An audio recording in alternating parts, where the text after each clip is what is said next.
We think women need to talk more openly about money because money really matters. It shouldn't be embarrassing or confusing. Join the conversation. We'll be discussing a whole range of topics which will help you get comfortable with your finances. Money Matters, brought to you by AJ Bell. Hello and welcome to another episode of the Money Matters podcast. I'm Danni Hewson and I'm joined as ever by Laura Suter. Hi, Laura. Hi, Danni. Thanks a lot for coming back. So this week we're talking about the importance of being in work, but also re-entering the workplace. So whether that's because you've taken a break to have children or for other caring responsibilities, or because you've taken a break to study or travel or whatever reason you've been out of work. And we know that costs are really high at the moment. Lots of people are struggling to make ends meet. And more women in particular are returning to the workplace right now. The latest jobs figures from the Office for National Statistics tell a really interesting story. And for the first time, there are more vacancies than there are people unemployed. But more and more people are also taking on part-time roles. Lots of part-time jobs sort of fell away during the pandemic, but that is definitely changing, which is creating opportunities for people who need to juggle work and life. But just because there's lots of jobs doesn't necessarily mean that it's easy to walk straight into one. And there's so many things to consider as well. So we're also going to be talking about some of the financial things that you need to think about if you're returning to work or if you're changing jobs, perhaps. But first, we're going to be talking to a charity that's very close to our hearts that we've teamed up with as part of the Money Matters project that operates exactly in this area. So helping women get back into work. Yeah, SmartWorks has helped over 20,000 women in the last 8 years. It kits them out ready for job interviews because the right clothing, the right mindset, it really is kind of like armour. And they also provide help updating CVs and preparing for today's style of job interview, because there have been lots of changes, when you think about, doing a job interview over Zoom and things like that. I have been talking to Sam, who started her new job a few months ago after a really bruising divorce sapped her confidence and made it impossible for her to stay in the business that she created with her partner. She explains to us how SmartWorks and the team there made all the difference in her hunt for financial stability.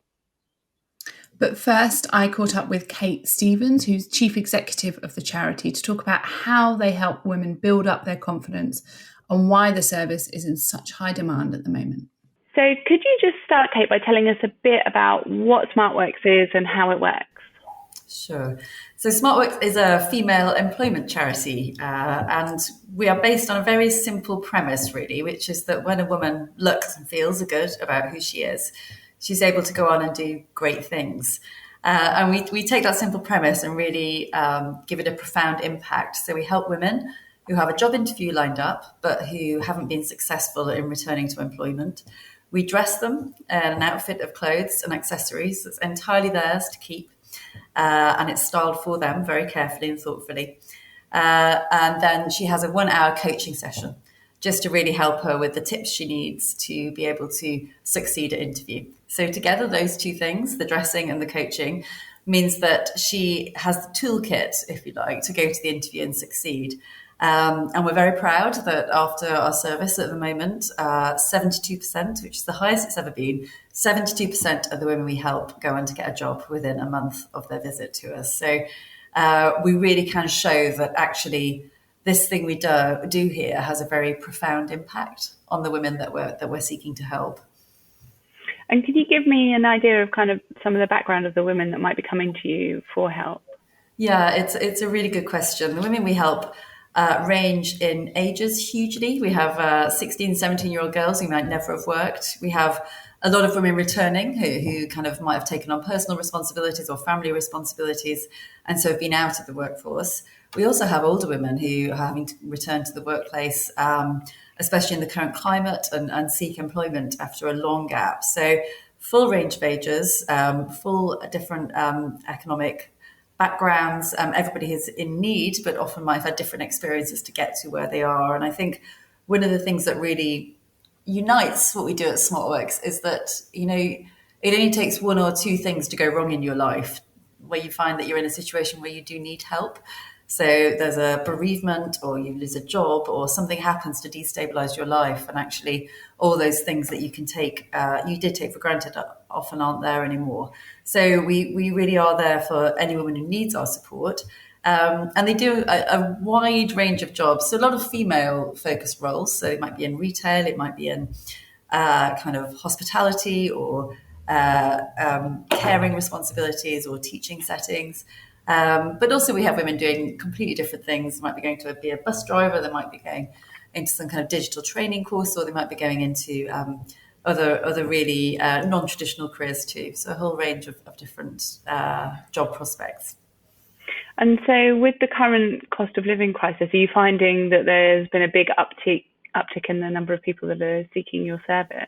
Yeah, there's a massive need for what we're doing right now. I think it's really tough out there. I think it's been a really tough couple of years where we're hearing from clients who are coming to see us, that people haven't been out really and have lost that kind of confidence that comes from just having a more normal life. So I think we're very aware that it's been a very tough climate for the women we're here to support, and also just it's going to get worse. I think there's no doubt about that.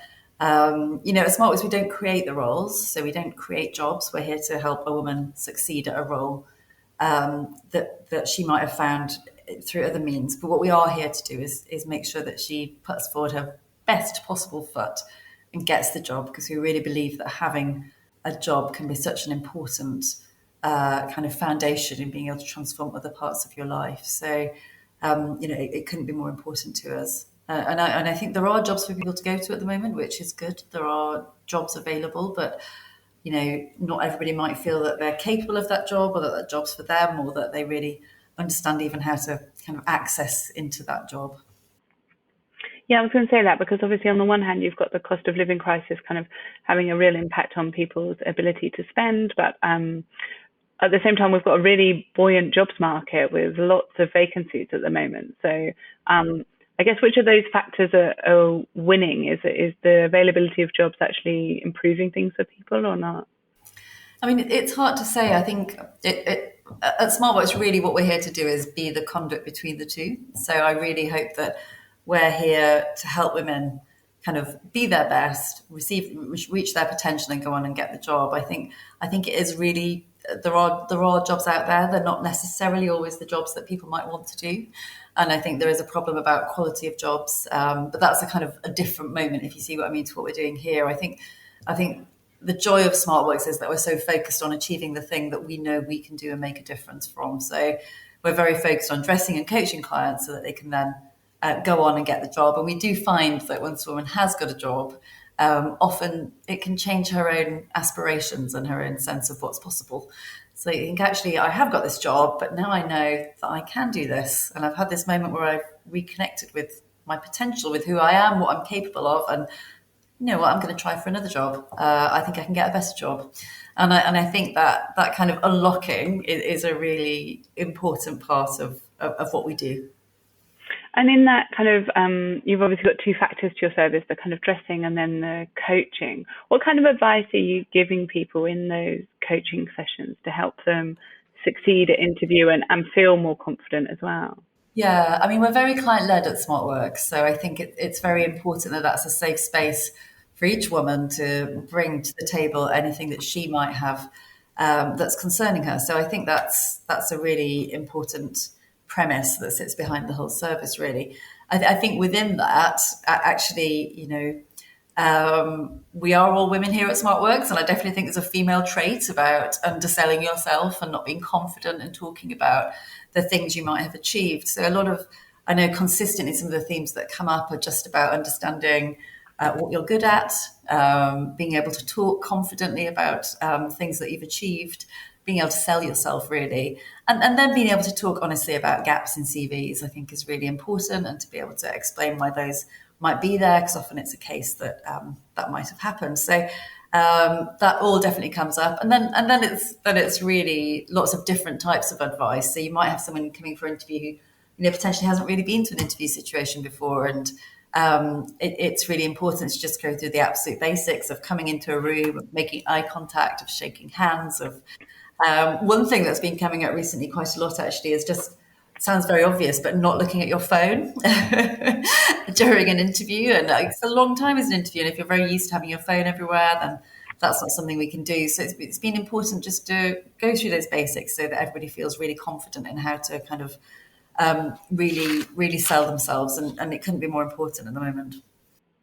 Yeah, and so I'm sure lots of people, different people use the service and come from different backgrounds, as we've talked about. But what are some of the common bigger barriers to employment? Is it really around that confidence issue, or is it other kind of external factors? Yeah. I mean, I can't speak for the whole kind of wider jobs market. I think what we see at SmartWorks is that often it's very demoralizing looking for a job. I think everybody can remember that moment where even if briefly you step out of the job market, it's very quick to kind of lose a sense of what it is and for it to feel like this other thing that happens to other people. And I know when I went on my maternity leaves, it suddenly felt like, oh my gosh, I've stepped out of work. It's not me, and it's really difficult. So it is confidence, but often that's kind of multi-layered into other things that might be going on in somebody's life. So I think for the women who come to see us, it's really important that they know when they come through our doors that they're going to be looked after, that they're going to be respected, and that they're going to be safe. And that those are really important things behind what we do, because I think it's easy to become less visible when you're not working. And but that doesn't mean that you aren't proud, and it doesn't mean that you don't want to be heard and respected in what you're doing. So what we exist to do at SmartWorks is to say to women, come and see us. We will dress and coach you for your job interview. But really, it's not necessarily about the clothes. It's about understanding what the clothes mean to a woman in particular, I think. And I think when you do, then, everyone has that moment where they put on the clothing that makes them feel great about who they are. I'm sure, you've kind of had that moment where you've got your lucky jacket, or you've worn that dress that is just right, or perhaps it's a small thing, perhaps it's a bracelet that you wear or a necklace, but something that says to you, this is me, and this is who I am, and this will give me confidence and strength as I go through this very difficult situation, because interviews are difficult. So I think for us, it's using clothes to allow a woman to kind of express who she is and feel confident in who she is and who she's putting out into the world, if you like, so that then when she comes to have her interview, she can really get that message across. And don't worry, there's more to come from Kate a little bit later on the podcast. But the most important people are the clients, the women that the charity helps nurture. And I've been chatting with Sam Gilbert about why she sought out SmartWorks and what happened after she did. We're talking to you at lunchtime from your office. What is it that you're doing now? I am now an office manager at a communications company that's expanding and doing very well, and it's getting busier and busier by the day. And how long have you been there, Sam?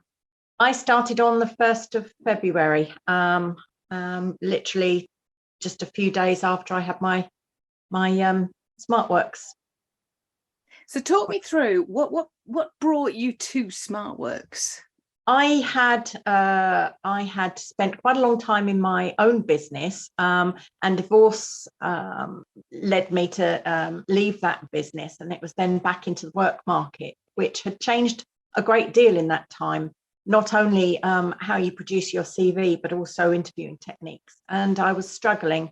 My work coach had recommended SmartWorks, and it sounded really good. So that's how I found my way to SmartWorks, because not only did I need coaching on the new techniques of interviewing, but I'd also put on a good 2 dress sizes through COVID. So I didn't have any interview clothes really, and not having the right clothing and not being able to get through the interviews properly was quite sapping for my confidence, and I didn't know how to take the next step forward.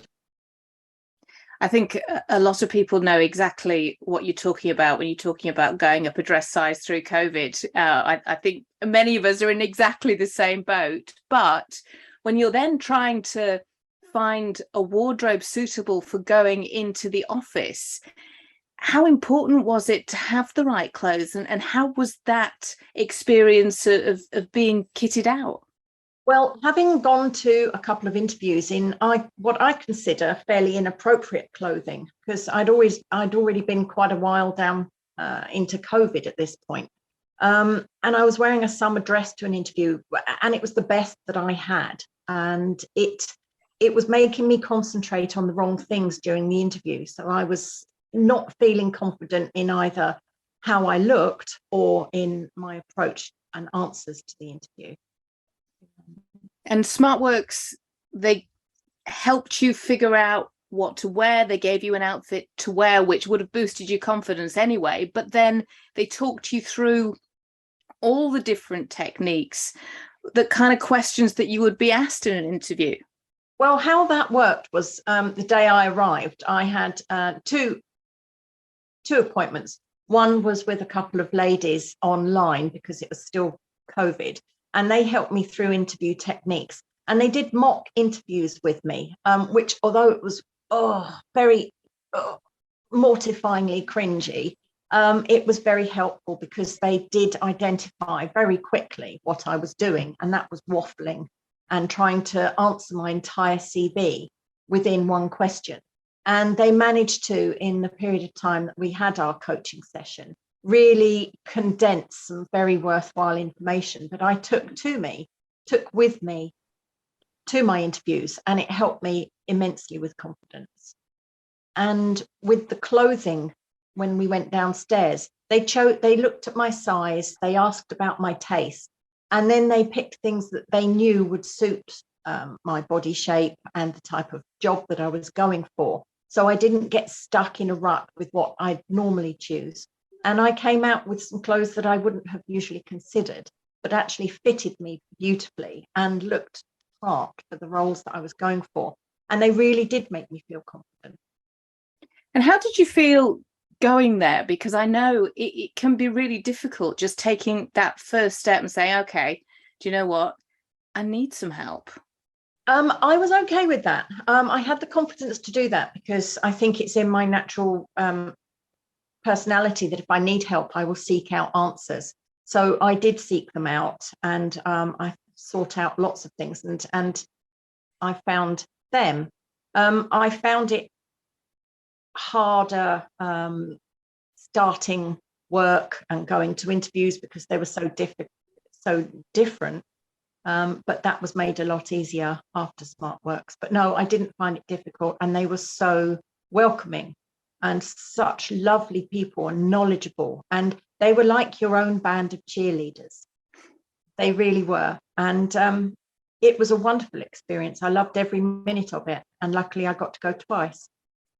And you went to the interview, you got the job, you also got a bit of extra help afterwards with wardrobe that you could then wear at work. Yes, they provide you, if you go on to get the job, then you're invited back to be fitted for a capsule wardrobe, which I can't tell you was so useful, because it's all very well having an interview dress and then you turn up looking like a laundry basket because you've got no other clothes.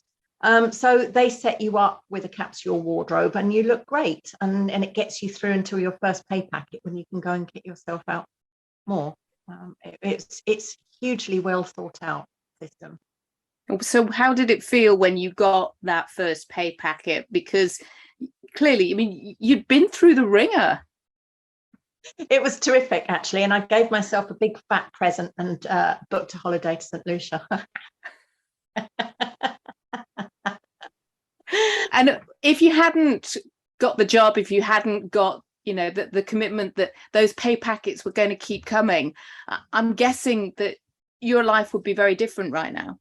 It would, and it was different before that. I'd gone from a very stable employee with my own business to suddenly being having to be financially independent myself on my own as a woman with my two children. And although they were grown, they were still at home, and it was a lot of money, and it was worrying. I was the sole breadwinner of a house and two kids, and it was very worrying, and it was very, very tight budget wise, as it was for a lot of people during COVID. So getting this job and absolutely loving it. It's such a super company and it's such super people. But it's been great. It's been really good. So if somebody is now back where you were before you got the job and finding it tight and not getting the jobs that they're applying for and really feeling that they don't have the confidence to sort of push that door open, what would you say? I'd say keep looking to try and tweak things. If you keep doing the same thing and you're not getting results, you're doing something that isn't quite right. So you need to keep, it's quite soul destroying sometimes. Try and get as much advice as you can from all sorts of people. There's a lot of help online if you look for it, and all sorts of things. Even if you scroll through Facebook, there's so much information out there. Even getting onto work routes, they help me with work coaching. They were the ones that referred me to SmartWorks. So little tweaks here and there can make a big difference, but just try and keep going, because the alternative isn't worth considering. You just have to keep trying. And at some point, things will work, because all positive moves, no matter how smooth, no matter how small, are worthwhile, and you will get there in the end. Sam, really inspiring words. Thank you so much for sharing your story. Really appreciate it. Such a brilliant story, and there are so many women out there just like Sam. And people like Sam are exactly why SmartWorks charity was created, helping women to get jobs, to get money, get financially secure, build their confidence. Here's Kate again. So obviously this is a financial podcast, so money matters. Its aim is to narrow the gender investment gap, but obviously the gender pay gap is a big part of that. How do you guys encounter that in your day-to-day work with people? Yeah, no, the gender pay gap is a very real issue, I think, for many women, regardless of industry or position or who you might be. I mean, there are lots of great initiatives, I think, that have been taken to combat this. I think for us, it's really important for us that we give women the very best chance they have of succeeding and knowing their own worth. And I think a lot of that's what this comes down to. And that's our way of tackling it, if you like. I can't really talk for the whole world, but I think that by doing our bit here, we give women the confidence that they have to know who they are and know what they're capable of. And I really believe that moment can stay with you. I think we all have moments in our lives which are important turning points. And it's really important for us that a woman knows that and feels it. And then hopefully then it becomes easier to do other things which are often quite difficult to talk about. And often it does seem it's hard for women to talk about things too that might be financial, to your point about this being a kind of financial focused podcast. It does really matter. It really matters to be able to talk about what you earn, about what you expect from your kind of income and salary. And I think perhaps anecdotally, but it's certainly been our experience that often women are reticent to talk about that. And it can be more difficult for them to talk about it. So we're here to we want everyone to have the skill sets they need to succeed at their interview and get the job that they want. And often that does mean being able to talk honestly about what your kind of expectations are around money and salary, and to know that that's okay. I think, we've got fantastic coaches here that work with our clients to be able to say, it is all right. If you want to ask about that, how about phrasing it like this? And and just thinking about how you talk about these issues, I think can be very helpful. And then just to know that you have to do it, right? That you have to take a deep breath at some point and say, I would like to talk about what the salary is and how that might change and what the potential is for it. Yeah, I think it's such a big part of it, isn't it? And it's that dreaded question that people always get when they are going for an interview or lining it up. It's like, what is your salary expectation? You don't want to undershoot, you don't want to overshoot. So it's interesting. Do you think people are more open to those discussions? I mean, anecdotally from the clients you've spoken to and the coaches that you have, do you think people are more open to those discussions about money now than they were previously, or is it still that really awkward topic to talk about? And I think it's really difficult to talk about, and I think it's a difficult conversation to do well. I think anything we can do to help normalize it, especially for women, is really important. To be able to talk confidently about it, and you need to balance it and get it right. It needs to land right, and often just practicing does help. I think I get the more that you do it, the easier it is. I think so I hope that it becomes more of a normal part of the kind of process, that talking confidently about money does matter. And I think, you make a very good point that there is no doubt that over the next year, money is more and more of a scarce resource, and it might well encourage people, or make it more of a necessity, to talk about money in a more upfront way. But I think with all things, it's a case of, you need to be able to negotiate from a position of strength rather than asking for more money because it's what you think you need. You need to be able to demonstrate your worth and why that money is important for the organisation to pay you. So I think it's very important to understand who you're talking to and how you put that message across. But equally, we always encourage people to, not shy away from having that conversation. Because again, I think anecdotally that certainly it seems to be less of a issue for men to talk about, I'd say. So, we don't see that at SmartWorks, so I can't comment on SmartWorks, but I think, from bits of my own life, I know that often it's women who are reticent to come forward and ask for things in situations where men might not hesitate in the same way. Yeah, I definitely agree. So I guess for anyone out there, it might be in two camps. So one, they feel like they could benefit from SmartWorks and using them, and how would they access that? And then conversely, if they wanted to support you, what are the different ways that they can do that? So maybe let's take the people that might benefit from using SmartWorks. How would they go about getting your services? Yeah, absolutely. It's a really good question. So SmartWorks is a charity. So we're here. There has to be a need for someone to come here. And the way that we assess that need is to ask for people to be referred to us. So you can be referred to SmartWorks from the job centre, from charities that are supporting people into employment. So any of those kind of employability programs. And then anyone kind of transitioning from one set of the state sector to another. So particularly girls leaving care, for example, we want to do as much as we can to help people at that moment, and people leaving institutions. So it's really important to us that we can be there to help anybody who needs us. So in general, if you are kind of unemployed and on the benefit and somehow receiving benefits and universal credit, then and seeking to move into employment, then SmartWorks is here and can help you.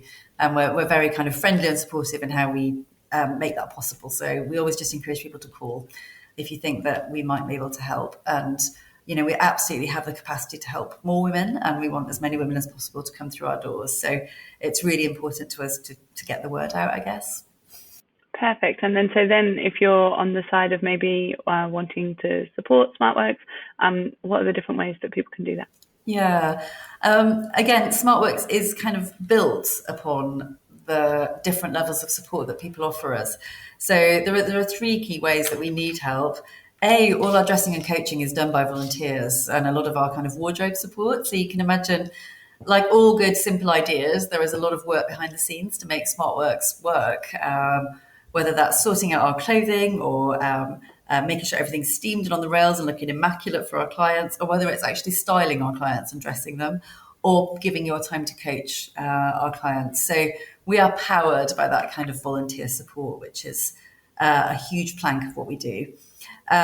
We also need money to do what we do. So there's lots of different ways to fundraise and get involved with what we do, whether that's your own local fundraising initiatives. We have our own cycle initiatives we run, and we do a lot of sales. So we run our own kind of sales and events and encourage people to come and shop. It's a great, wonderful way of kind of accessing that circular economy, but also bringing in funds. So all that money comes back to SmartWorks. So those are really important ways that you can get involved with who we are. We really encourage people to do that. And of course, all the clothing in our wardrobes is donated. Some of it comes direct from retailers, some of it comes from individuals. So if you do have that piece of clothing that you're not using, like everybody has something in their wardrobe still with the tag on.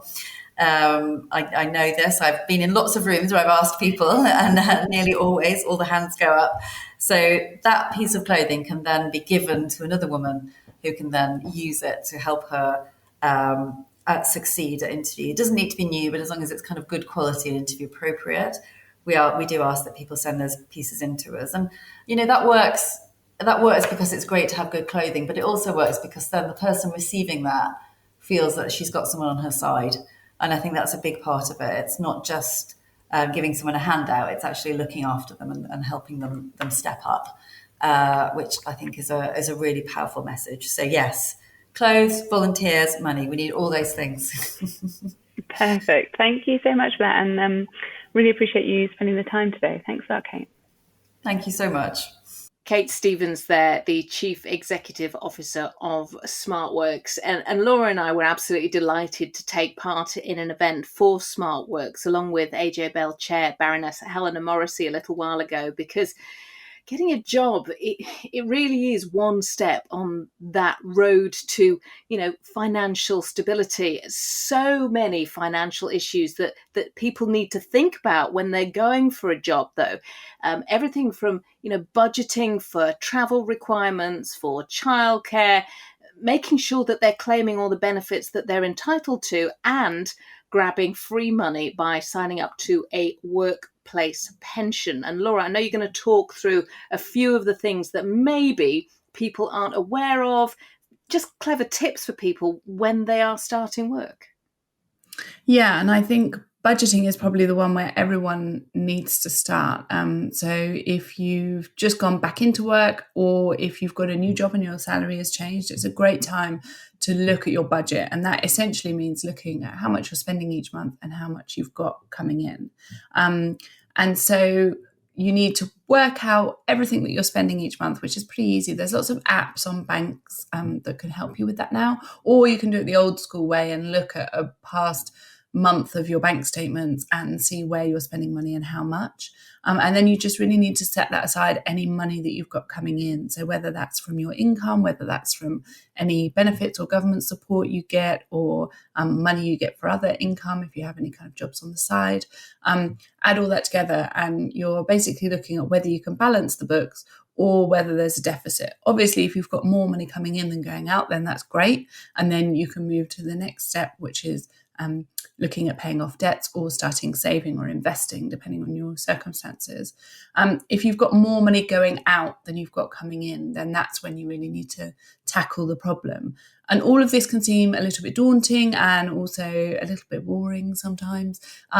But if you are spending more than you've got coming in, it's really great to identify it now and work out a plan of how to solve it. It can be so easy to just bury your head in the sand and think something will come along that helps bail me out of this. But I think particularly at the moment, with the fact that we're seeing such rising cost of living and that's not going away anytime soon, and in fact, as we come into next winter, it's going to get worse for a lot of people, it's good to acknowledge that deficit that you might have now. And then it's about looking at how you can save money. So whether that's cutting out costs entirely, so cancelling subscriptions for things, or cutting back on certain areas. Now, I think a lot of people will probably have done a lot of that stuff already, but it's important to kind of evaluate what's important for you to spend your money on and what you could do without and save a bit of money. And then otherwise, it's looking at areas you can save money. So things you have to pay for, so bills and food and all of those things, areas where you can save a bit of money on those. And it can change as well every month. I'm quite sad because I must admit, every single payday, I go through all the bills I know that are going to come out, and I immediately sort of take those off the amount of money that I've got going in.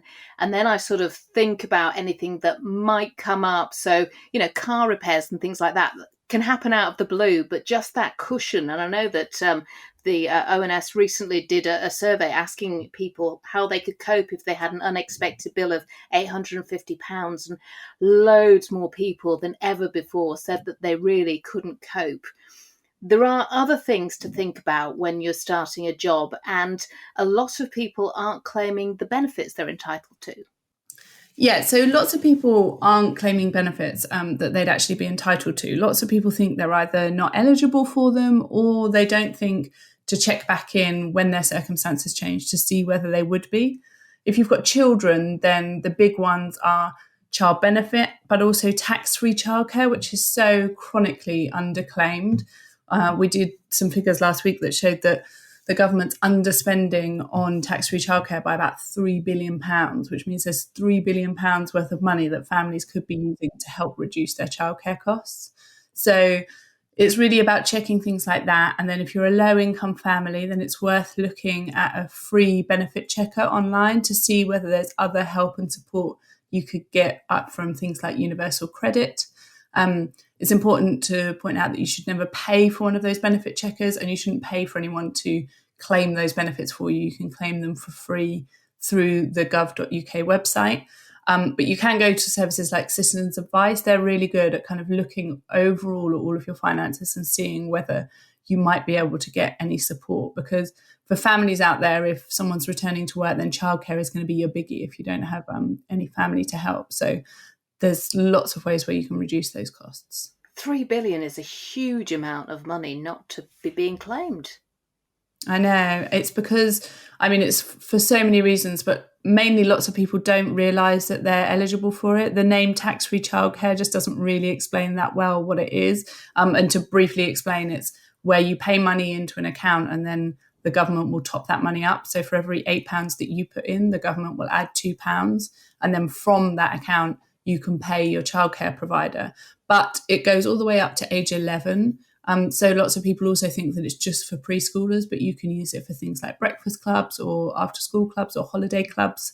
As long as the childcare provider is registered, then you can use it with them. So lots of people think they wouldn't be eligible because of what they earn or because of how old their child is. But also, having recently gone through the process, it is quite a lot of admin faff to set it up. And I think that puts off quite a lot of people. But it is worth it, particularly if you're paying a lot in childcare costs. Free money is so important. You really don't want to turn away free money. And right now, I guess a lot of people, maybe they're not thinking about their pension, or they're thinking that, that they're too busy thinking about just making ends meet right now, that thinking about the future financial agenda, it's not top of their agenda, but it is massively important not to ignore pensions. Yeah, and so if you're starting a new job, then you would be auto-enrolled into a pension scheme. So this is where your employer gives you the option of opting out, but otherwise you pay some of your salary into a pension scheme and they'll also pay some in as well.